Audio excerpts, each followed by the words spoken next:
Hello friends, welcome back to my channel. તો મારી આજની રેસીપી છે વધેલી ઠંડી રોટલીમાંથી માત્ર 10 મિનિટમાં બની જાય તેવો નાસ્તો.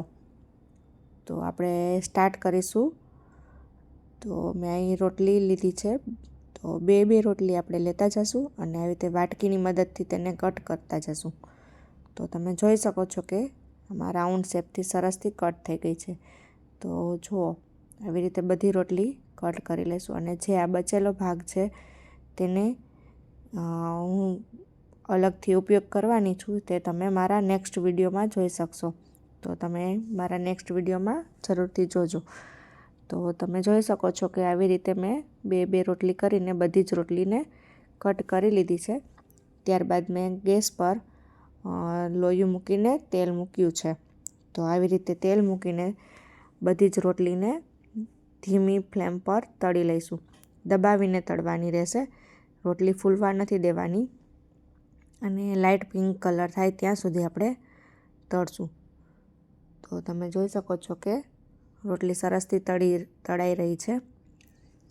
તો આવી રીતે બધી જ રોટલીને તળી લેવાની છે અને તેમાં તેલ ન રહે એ રીતે આવી રીતે એકદમ નિતારી લઈશું. તો આવી રીતે બધી રોટલી તળી લીધી છે મેં, તમે જોઈ શકો છો. ત્યારબાદ રોટલીનો નાસ્તો બનાવવા માટે મેં અહીંયા પહેલાં તો મારે લીલી ચટણીની જરૂર પડશે. તો તે અત્યારે મેં ફ્રોઝન નથી કરેલી, નહીંતર તો અમારા ઘરમાં બધી ચટણી ફ્રોઝન કરીને અમે રાખીએ જ છીએ. તો આજે લીલી ચટણી નથી તો હું તેને બનાવીશ અને તમને આ વિડીયોમાં લીલી ચટણીની પણ રેસીપી શીખવીશ. તો તમે જોઈ શકો છો કે મેં લીલી ચટણી બનાવવા માટે એક વાટકી લીધી, તેમાં થોડા મરચાં, થોડા લીમડાના પાન અને કોથમરી લીધા છે. તે વાટકી તેમાં પાણી લઈને જો સરસથી ધોઈ નાખ્યા છે. હવે મિક્સરની મદદથી મિક્સર લીધું છે, મિક્સરની જાર મૂકી છે. તેના પર મેં જો ધોયું હતું તે નાખ્યું છે, થોડી લસણની કળી નાખી છે, થોડું જીરું નાખ્યું છે અને થોડોક તેમાં મીઠું સ્વાદ અનુસાર નાખ્યું છે. તો આવી રીતે મીઠું નાખીશું. ત્યારબાદ મેં થોડી હળદર નાખી છે.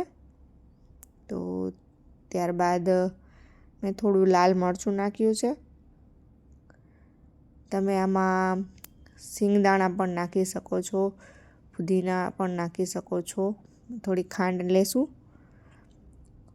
થોડું આદું પણ નાખી શકો છો અને મેં થોડું પાણી નાખ્યું છે.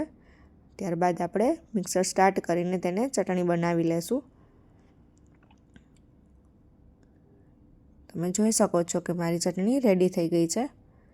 જુઓ કેટલી સરસ એકદમ ગ્રીન ચટણી બની ગઈ છે. ત્યારબાદ ચટણીને કાઢવા માટે મેં એક બાઉલ લીધું છે. બાઉલમાં ચટણી બધી આવી રીતે કાઢી લઈશું. એકદમ સરસથી ચટણી મેં બધી કાઢી લીધી છે. તેનો કલર જુઓ કે એકદમ સરસથી ગ્રીન કલર છે, સ્વાદમાં પણ એકદમ મસ્ત છે. ચટણી બની ગયા બાદ આપણે તેના ઉપરથી લીંબુ નાખવાનું રહેશે, જેથી તેનો સ્વાદ સરસ આવે છે. લીંબુ નાખવાનું જેથી કરીને ચટણી કાળી ન પડે, નહીં તો લીંબુ નહીં નાખો તો ચટણી કાળી પડી જશે. અને ત્યારબાદ નાસ્તો બનાવવા માટે મેં એક પ્લેટ લીધી છે, એક ટમેટું લીધું છે, એક ડુંગળી લીધી છે, એક મરચું લીધું છે. તો સૌપ્રથમ તેને આપણે કટ કરી લઈશું. તો ટમેટાને મેં સરસથી ધોઈ નાખ્યું છે, તેના ઉપરનો ભાગને કટ કરી નાખ્યો છે અને તેને નાના નાના કટકા કરી લીધા છે. એવી જ રીતે ડુંગળીને પણ આપણે નાની એવી કટ કરી લઈશું. તો નાના એકદમ ઝીણા ડુંગળીના કટકા કરી લઈશું. ત્યારબાદ મેં જે એક મરચું લીધું હતું તો મરચાંને પણ એકદમ નાના પીસ કરી લઈશું. મારા ડુંગળી, ટમેટાં અને મરચાં કટ થઈ ગયા છે. તો નાસ્તો બનાવવા માટે રેડી છે. હવે એક પ્લેટ લીધી છે, તેમાં મેં જે રોટલી તળી હતી એ રોટલીને આવી રીતે સરસથી ગોઠવી દઈશું. બધી રોટલી એકદમ સરસથી ગોઠવાઈ જાય. જો નાની પ્લેટ હોય તો તમે 4-5 રોટલીને આવી રીતે કટકા પણ રાખીને તમે 2-3 પ્લેટ પણ બનાવી શકો છો. પણ આવી રીતે બનાવશો તો વધુ સરસ બનશે. તો મેં આવી રીતે બધી રોટલી ગોઠવી લીધી છે. ત્યારબાદ મેં જે ડુંગળી, ટમેટાં, મરચાં કટ કર્યા હતા તેના પર છાંટી દઈશ. તો આવી રીતે ટમેટાં, મરચું ને ડુંગળીને નાખીશું. તો સરસથી એકદમ ડુંગળી, ટમેટાં, મરચાંથી એકદમ રોટલીને કવર કરી લઈશું. આવી રીતે બધા જ નાખી દઈએ. તો જુઓ તમે, સરસથી એકદમ રોટલી બધી જ ઢકાઈ ગઈ છે. આવી રીતે બધા નાખીને સરસથી એકદમ મસ્ત બની ગઈ છે. તો એ એકદમ સ્વાદમાં પણ સરસ લાગશે. તમે આમાં સ્પ્રાઉટ છે એ પણ નાખી શકો છો. બાફેલા મગ, મઠ છે નાખો તો તેનાથી પણ સરસ લાગે છે. ત્યારબાદ જે મેં ચટણી બનાવી હતી, લીલી ચટણી છે, લસણની ચટણી છે અને ટામેટા સોસ છે. તેમાં તમે ખજૂરની ચટણી છે, આંબલીની ચટણીનો પણ ઉપયોગ કરી શકો છો. તો આવી રીતે જે ચટણી બનાવી છે તેને આવી રીતે એકદમ બધાયમાં છાંટી દઈશું. આવી રીતે ચટણી નાખશું. લીલી ચટણી નાખી છે, લસણની ચટણી નાખી છે અને ટમેટા સોસની નાખી છે.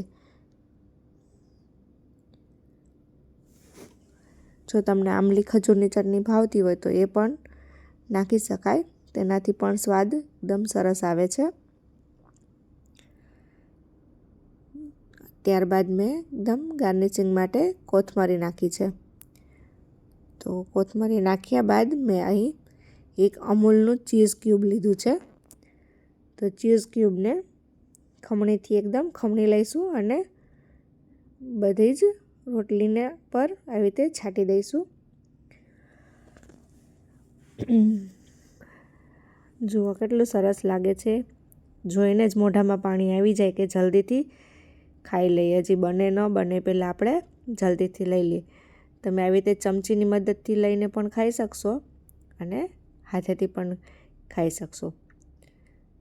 તમે આવી રીતે હાથમાં પણ લઈને ખાઈ શકાશે. હજી કમ્પ્લીટ નથી મારી રેસીપી, હજી આગળ બાકી છે. એટલે હજી જુઓ, આ તો હજી આપણે ખાલી જોવાનું જ છે કે હાથમાં લઈને આપણે ખાઈ શકીએ છીએ. ત્યારબાદ મેં તેના પર સેવ નાખી છે. ઝીણી સેવ નાખવાની છે, નાયલોન. ત્યારબાદ મસાલા બી નાખવાના છે. આવી રીતે એકદમ સરસથી નાખી દે. અને જો હજી તમને ચટણી વધારે ભાવતી હોય તમે તેમાં ચટણી વધુ નાખી શકો છો, દહીં નાખી શકો છો. તેનાથી પણ એકદમ સરસ ટેસ્ટ આવે છે. તો આવી રીતે તમે ચીઝ પણ વધારે નાખી શકો છો ને આવી રીતે લઈને ખાઈ શકો છો. તો મારી રેસીપી એકદમ રેડી થઈ ગઈ છે. તો જુઓ, એકદમ 10 મિનિટમાં જ બની જાય તેવી રેસીપી છે. તો તમે આ જરૂરથી ટ્રાય કરજો. અને જો તમને મારો આ વિડીયો પસંદ આવ્યો હોય તો તમે મારી ચેનલને સબસ્ક્રાઈબ કરી, લાઈક કરી, શેર કરજો અને કમેન્ટમાં જણાવજો કે આ રેસીપી મારી કેવી લાગી છે. માત્ર 10 મિનિટમાં બની જાય એવી રેસીપી છે.